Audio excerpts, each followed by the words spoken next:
Now available on Tata Sky channel number 526.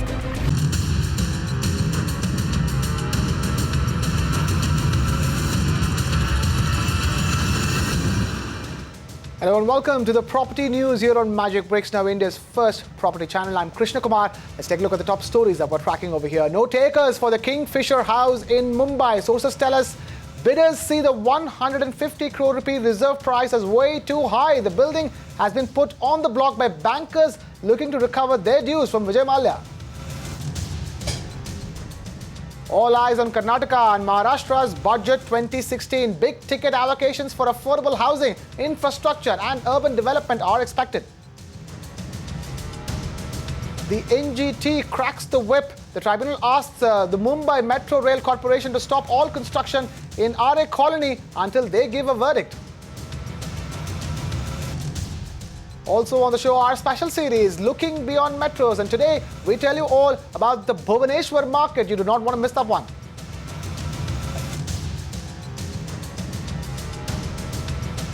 Straight to our top story. Banks find no takers for the Kingfisher house located at Veleparle in Mumbai. A consortium of banks led by SBI had put the headquarters of the debt-ridden airline on the block, and banks were hoping money from the auction of properties would help them recover the 9,000 crore rupees lent to Vijay Mallya. However, the Kingfisher house is the first such property to be auctioned. We have Aishwarya Paliwal, who has been tracking the auction, getting us this report. Take a look.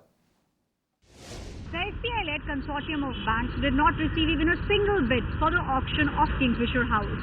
17 banks led by the State Bank of India had put this property, which has a built-up area of 17,000 square feet, on the block. This property, Kingfisher house, used to be Kingfisher Airlines Mumbai office. Now, sources and valuation tell us that one of the reasons why bidders stayed away from this auction was the steep base rate, which stood at 150 crore rupees. Now, let me tell you that this property is in Mumbai's Veleparle region.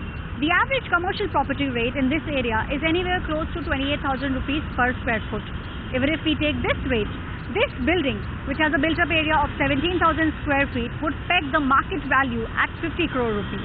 That means that the market rate of this building is 50 crore rupees, but the base rate, which SBI had set up for the auction, is 150 crore rupees.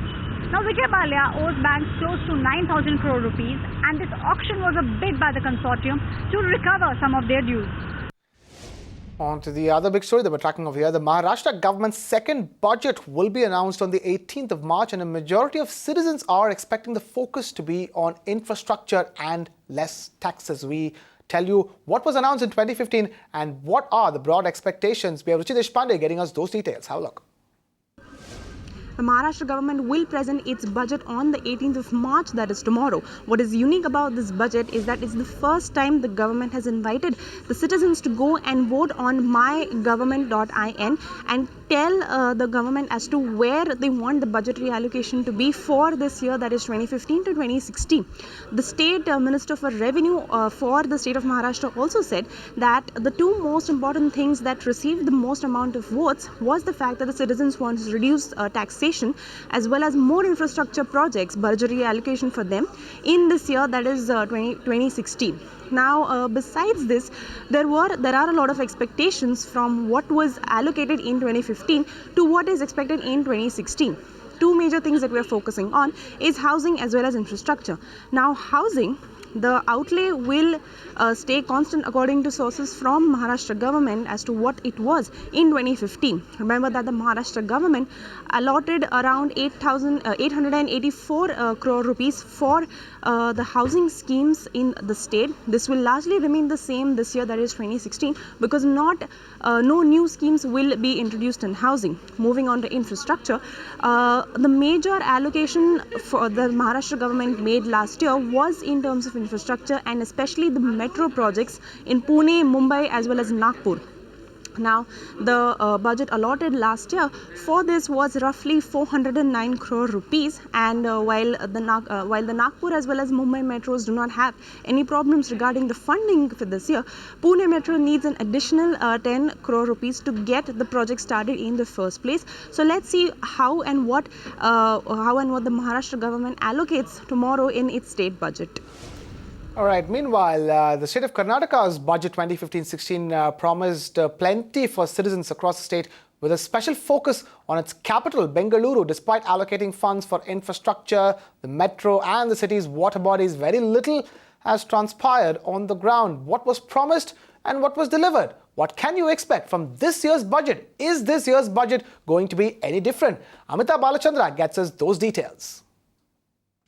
Well, as you clearly pointed out, a lot of promises were made. However, some of them have been kept and a lot of promises have not been kept. If you take a look at last year's budget, of course, a lot of funds were allocated for cash-strapped civic body BBMP or Bruhat Bengaluru Mahanagara about 2,800 crore rupees there. There was also funds allocated for road widening itself of the city, revival of 117 lakes that was supposed to happen over the last 1 year, and of course completion of phase 1 of metro, and phase 2 of metro was supposed to begin this year, and several sewage waste treatment plants were supposed to be set up. Now most of it has not been kept. Clearly this year's budget, what we're expecting is, first of all, a major focus has to go in on Bangalore's infrastructure status at the moment. As we all know, citizens across the city have been up in arms with the government for failing infrastructure status, especially in Whitefield and Outer Ring Road and other peripheral areas. Another key focus area would probably be lakes across the city, especially toxic lakes like Belandur and Alsur. That's something that we'll keep a close watch on and see if more funds are allocated for revival of these lakes. Also improving the basic amenities in the city, road widening, flyovers, several projects that have not been completed by the civic body over the last 1 year, and special schemes for women entrepreneurs, for Startup India. Of course, that's something that we'll also keep a close watch on. We'll see if these are the key focus areas that Karnataka's Budget 2016 will pay attention to. There may be hope for the RA colony as yet. The National Green Tribunal, or NGT, has asked the Mumbai Metro Rail Corporation to stop construction in RA till it delivers a verdict. The tribunal is currently hearing a petition challenging the construction of the metro car shed in RA colony. NGT's directive came after the Maharashtra government okayed the allotment of 3 hectares of land in RA to build a metro car shed. Disha Shah gets us this report. The state government has decided to allot 3 hectares of land to the Mumbai Metro Rail Corporation to develop Metro 3 car shed project at RA Milk Colony. However, in the National Green Tribunal, or NGT's hearing on Thursday, the NGT has asked the state government and Mumbai Metro Rail Corporation not to construct or develop the Metro 3 project until the next verdict is out. And as per NGT's directives, the corporation has agreed not to develop or construct anything till the next verdict, which will take place on 30th of March this year.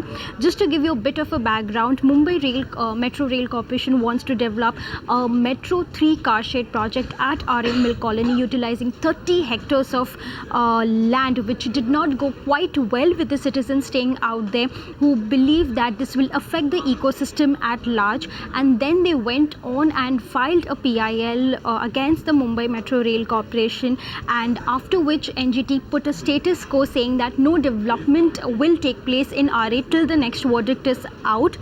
More so ever, citizens also demanded to declare RA as an eco-sensitive zone, to which the Ministry of Environment and Forest will give its decision only in a month's time. To top it all, citizens are also demanding a meeting with the Chief Minister Devendra Fadnavis. So surely NGT stay at least for no construction at RA till the verdict is out has surely given some boost and some cheer to the citizens staying there out in RA. Thanks, Disha, for that. Sticking with the NGT, there's no relief for the Kshardham temple. The National Green Tribunal is tightening the noose, saying that the temple built near the Yamuna floodplains has violated environment norms. The tribunal is standing its ground, asking temple authorities to cough up 5% of the construction cost, saying that no ground for a review of the judgment as sought by the temple management against the penalty imposed. The matter is now referred to the principal committee of the National Green Tribunal to expedite the hearing in the matter. Our correspondent does have her ears to the ground. We're talking about Deepa Rana, who gets us the petitioner's side of the story. Take a look. I've been joined by Advocate Rahul Chaudhary, petitioner's lawyer in the Kshardham temple case. So thanks a lot for talking to Magic Bricks. Now, my first question is that Mr. Manoj Mishra has filed a petition against the environmental norms which the Kshardham temple authorities have violated. What exactly is the petition say? See, the Kshardham temple, they had started construction for the expansion project there. So they were expanding, and that was more than 20,000 square meters. So when the construction started in 2010, they started construction without obtaining environment clearance. So we challenged that clearance, saying that first, you are constructing on the riverbed. Second, that they started construction without obtaining environment clearance. And also when they were informed that you have to obtain environment clearance, they continued with the construction. So what kind of penalty are we looking at now? Now that the construction they have already done, what can be the penalty which can be imposed on by the entity? What has been the decision till now? See, there are two aspects. One is whether the construction can be permitted at the site or not. And two, that they have violated the norms, so the penalty for that. As far as the penalty in the terms of money which is there, for that in the judgment which the tribunal has passed, said 5% of the construction amount has to be paid as a penalty. So in this case also, they would be required to pay 5% of the construction amount, which order was passed in 2015 only. And with respect to construction which they have already done on the floodplain, for that the principal committee will give their opinion whether the construction can continue there, means the structure can continue there, or those structure has to be removed. So thanks a lot for talking to Magic Bricks now. On that note, it's time now for a Magic Bricks Now special, our brand new series, Looking Beyond Metros.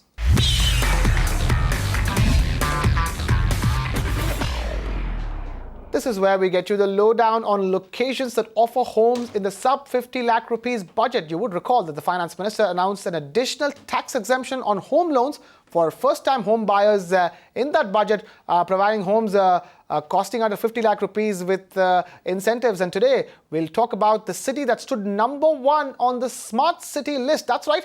My colleague Suyesha Sawant helps us break down the Bhuvaneshwar market. Suyesha, all yours. Bhuvaneshwar is an important administrative and economic centre in the region, and the consumer preference is mostly for independent residential homes, but lately the trend for apartments has been picking up. Project size is mostly small. There aren't too many large-scale real estate developments, but the good thing is that the IT sector is developing very fast, especially in North Bhuvaneshwar, which is giving a boost to the real estate market in the city. The average price range is between 2,500 to 6,500 rupees per square foot. If you talk about the prime localities, they are anywhere between 4,200 to 6,500 rupees per square foot. These include areas like Sahid Nagar, BJP Nagar, Lakshmi Sagar, Bomikhal and Kharavela Nagar. If you move towards the periphery, these areas are anywhere between 2,500 to 3,800 rupees per square foot, and they include Sundarpara, Tamando, Hanspal, Patrapara and Patia. Also, the capital values in the peripheral areas has increased by 5 to 8% over the last 2 years. Talking about the major infrastructural development, of course, Bhuvaneshwar is on its way to becoming a smart city, and the redevelopment of Bhuvaneshwar town centre, which is spread across 985 acres, that is turning into a smart district. And also a lot of area around the Bhuvaneshwar railway station, that is getting developed very fast. An additional 0.54 million square feet of land is growing into the IT space in the DLF Cyber City project in Patia in North Bhuvaneshwar. That is also leading to increasing employment generation, and there is a lot of expansion of operations by big IT companies like TCS and Wipro. So all in all, the city is on its way for growth. Thanks, Suyesha, for that. And to give us a better perspective on the Bhuvaneshwar market, we have Rohit Vats from magicbricks.com joining us live here on the Property News. Rohit, thank you so much for taking time out to be with us. Tell us, if I'm a first-time home buyer and I have 50 lakh rupees to buy a home, how would you rate the Bhuvaneshwar market for me? The two primary regions in which the city has grown are the northern and the southwestern areas of the city. So towards north, you have localities like Chandrasekhar Nagar, Patia, Nandan Kanan and Salashari Vihar.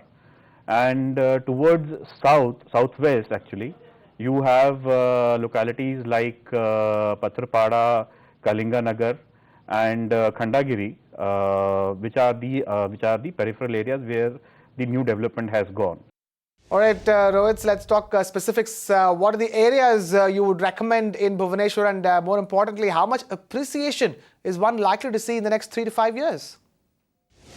The two localities that one can look at is one is Patia, which is in northern part of the city.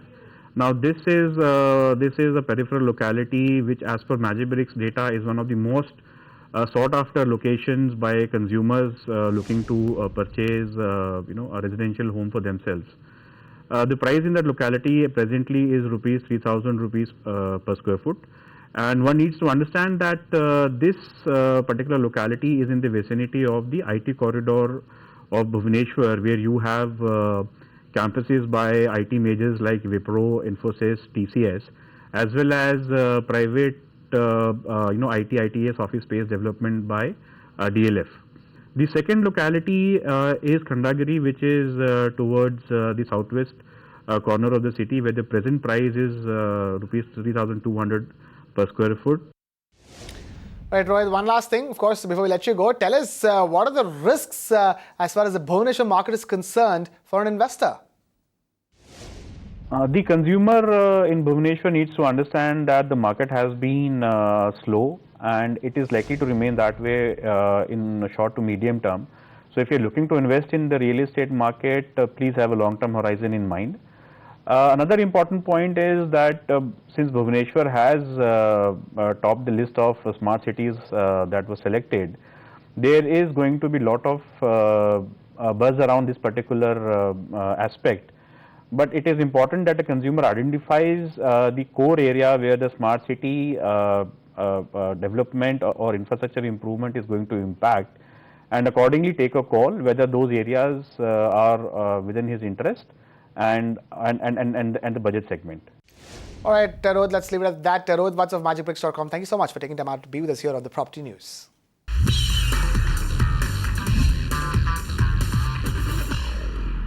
Away from all that, let's shift focus to interiors then. Clean cuts, minimalistic designs and a sharp focus ensure that your home's interiors are not just pleasant to look at but are also in vogue. So if you'd like to know what the latest interiors trends are, then here's a slice of this week's episode of the Interior Show. Take a look. Now I'm going to have Kompal tell us how you can use mirrors than just using them in dressing tables and window panes. So Kompal, in the two houses that we saw, you've used mirrors in a very unconventional way. So what is the design potential that mirrors actually hold? I think mirror can, extend to so many spaces and furniture pieces. In one of my houses, I have put it on a center table, a side table. It extends onto a console unit. Mirrors could also, obviously be used to create illusions, space illusions, make smaller spaces bigger. Yeah. I mean, there's endless use of it. Yeah. So I'm sure there are different kinds of mirrors that can be used as decorative elements. The one that we all know is the regular look mirror, the clear mirror. But then there are brown mirrors, there are black mirrors, there are, broken mirrors, there are antique mirrors. Antique mirrors are nothing but, mirrors which have, worn out with time. They've come back in fashion so much so that, people are actually creating those, because obviously you can't have the perfect size available from the old lot, so you actually make it. So it can also work as a beautiful wall art. You don't have to maintain it, you don't have to bother about how old it's going to get, how bad it's going to get. It just, the older, the badder it gets, the better it looks. Since it's delicate, it is difficult to maintain, right? So isn't it heavy on the pocket? Not really. If, for example, it is used on a centerpiece, so you use the right mirror, bevel it on all sides, make sure that it's stuck onto ply or the base that you're sticking on to with a proper use of silicone. You make sure that there are no sharp edges, and if you follow these few tips, then I think you're good to go. Well, thank you so much, Kompal. That was a mirror into the world of interior designing, I must say. But for us now, it's time to reflect on some of our viewers' queries. Okay. So let's start with them. Sejal writes into us mentioning she loves the color gold and wants to introduce it in her decor in a subtle manner. How can she work around that? So, you could do golds with your hardware very subtly placed all around the house. With your doorknobs, with your handles, that's what I mean by hardware.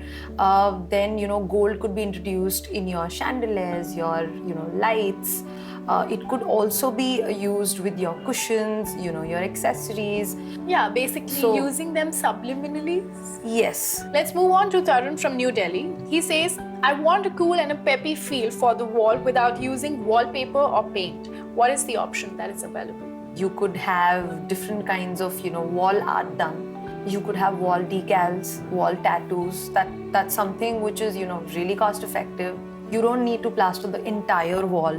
It could be your existing wall and you could just add on to it instead of, scraping it off and creating a base for wallpaper. Let's move on to the second last query. Tarana from Mumbai writes in mentioning that she has an entrance foyer of 7 feet by 6 feet, which has a shoe cabinet. She wants to know how can she accessorize the remaining space on the walls in the foyer. So for the foyer, what she could do is, if she, considers one wall for this shoe rack unit, she could take it up to the height of 3 feet and treat it like a console unit, and bring in some green planters on it, add a little mirror, so to add some interest to that one wall. With that, we come to our last query of the day, and it's sent in by Kaushik. He says, I'm shifting into a rented apartment. I want to buy furniture which is budget friendly and high on utility. How do I plan my furniture? First of all, what he needs to do is he needs to come up with the layout. Plan where what exactly he's going to place and check sizes, where what fits exactly. Then go online and pick furniture which is, exactly the similar dimension, because that's going to be the key. He could go online on stores like Urban Ladder, Fab Furnish, and he'll have varied options to choose from. So Kaushik, you can do it online, but what you need to make sure is that you measure, you plan a layout, and then you go ahead with your choice of furniture. Right. Well, on that note, Gompal, thank you so much for spending your time with me. I have to say that it was quite a learning to see someone, have a different take, or rather an unconventional take on luxury. It was an absolute pleasure. Thank you so much. Thank you so much. And with that, we have run out of time over here on the show. But if you have any feedback or suggestions for us, write to us on the email ID flashing on your screens. We're also on Twitter and Facebook, so feel free to tweet to us or post your query on our Facebook page. We would love to hear from you. Also, remember to check out our website, www.mbnow.in. You can access all our shows on our YouTube channel as well. The IDs are flashing on your screens. And with that, it's a wrap on this edition of the Property News. Thank you so much for watching. This is Krishna Kumar signing off.